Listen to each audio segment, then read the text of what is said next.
It's throat ache. It's Mikael.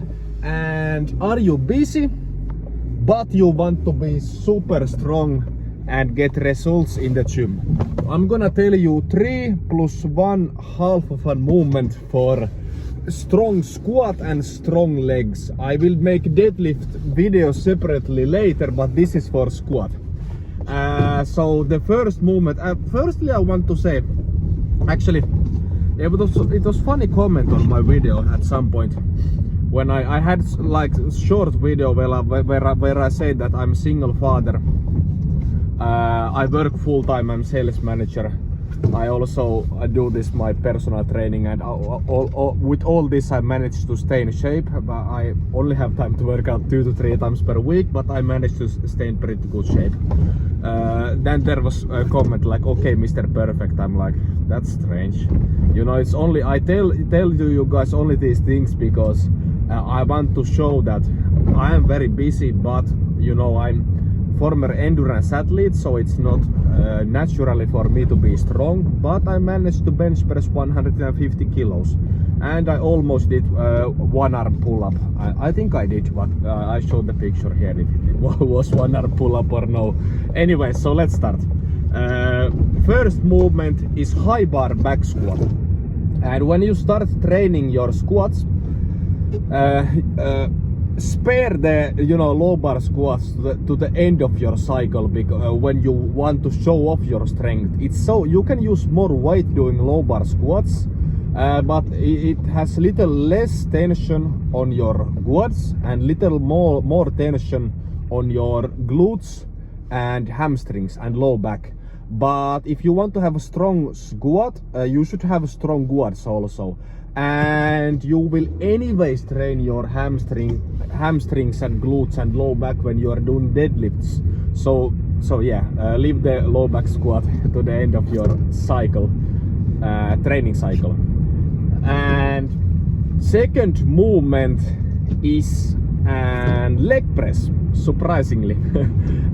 Leg press, I see maybe 90% of people do it completely wrong. It's same thing as in dumbbell bench press. Not many people go deep enough so they can use shit ton of weight. It's like in dumbbell bench I can use 50 kilo dumbbells or 30 kilo dumbbells. I will feel it the same way. I'm not kidding.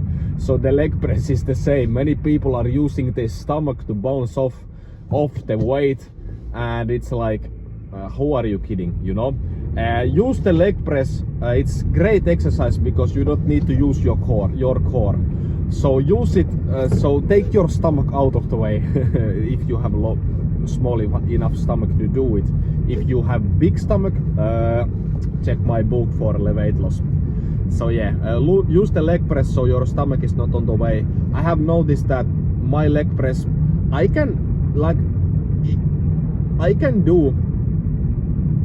go to failure in leg press using weight.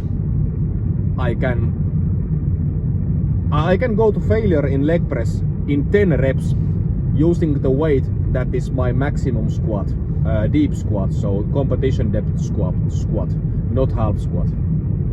So if you use like twice as much weight doing leg press as your max squat, you are doing something wrong.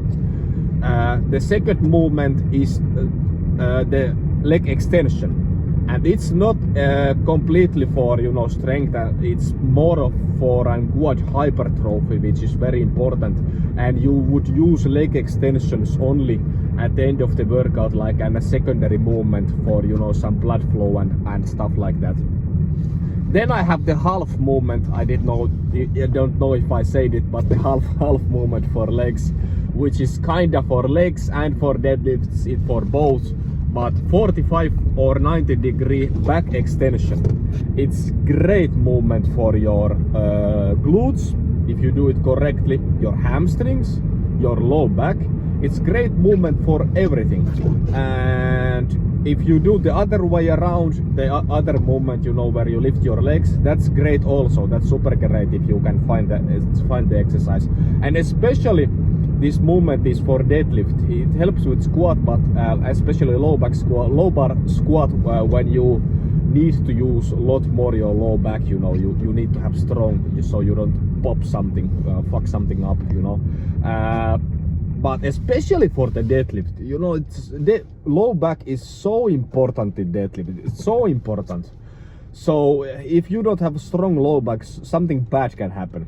So anyways, these are the couple of movements, only movements you really need, and you don't need to even use these in the same workout. You are fine if you are doing squats only in a workout, if you are beginner and intermediate. And if you are a little more advanced, you can throw in some leg extensions.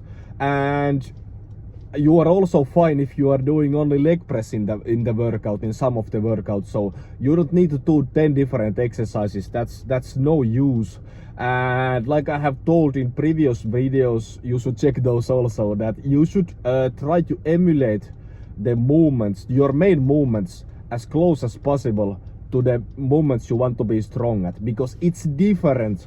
Even when you are in the muscle mass phase, it's different kind of muscle mass when you do it with the movements you try to be strong at, versus you do it in the movements that are kind of, you know, not even close. So anyways, check the article also below. I do articles from all of these videos, especially for you people who like to read, and English is not my main language, as you might have noticed, so it's maybe a little easier to write.